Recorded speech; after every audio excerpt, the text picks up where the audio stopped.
The name of the book is More Precious Than Silver, The God Stories Behind the Songs of Lynn DeShazo. Each chapter title is actually a song I've written. The lyrics of that song are included.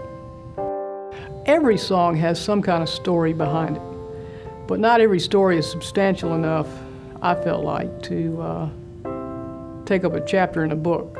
So what I did, I took a look at the songs I'd written, particularly the ones that have been published and have some kind of profile.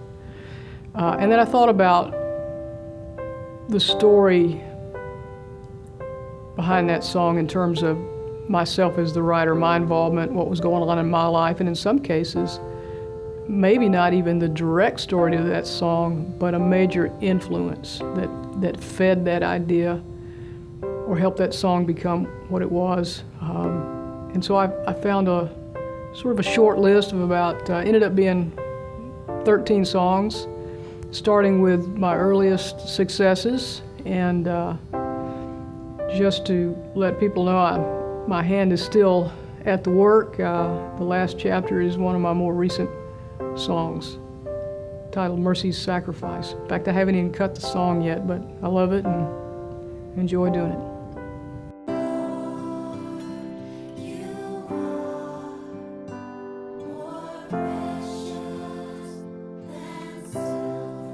Once I got into the writing of it was the things I began to remember.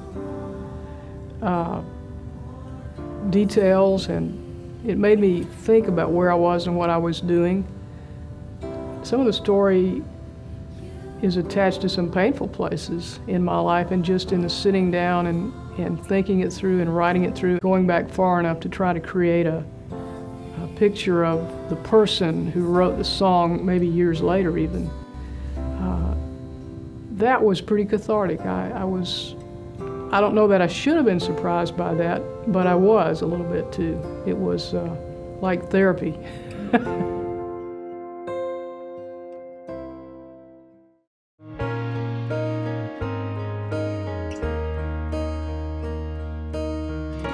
I want the people who have appreciated the songs over the years to know more about the songs and about the songwriter.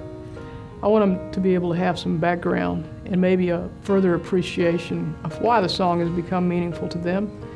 Also, all we really have is our own story. Every song has a story.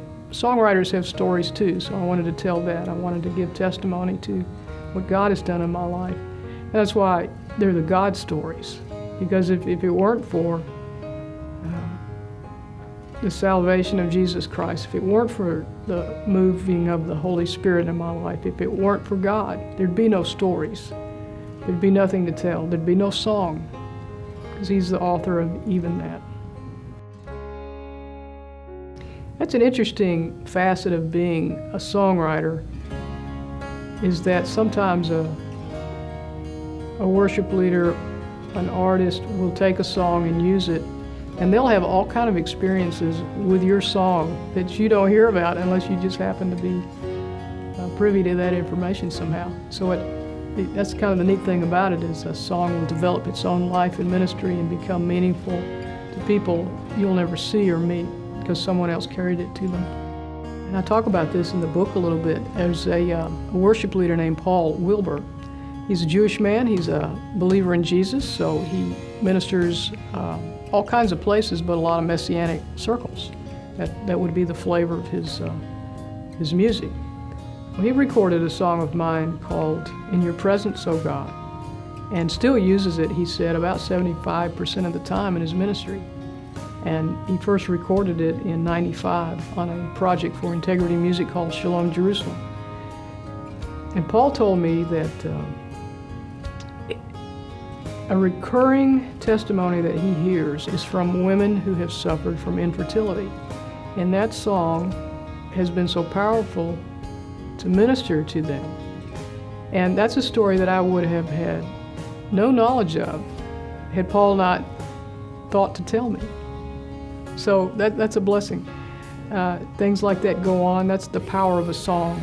It carries the life of God with it wherever it goes. And most of the time I have little or nothing to do with taking it to them. There is nothing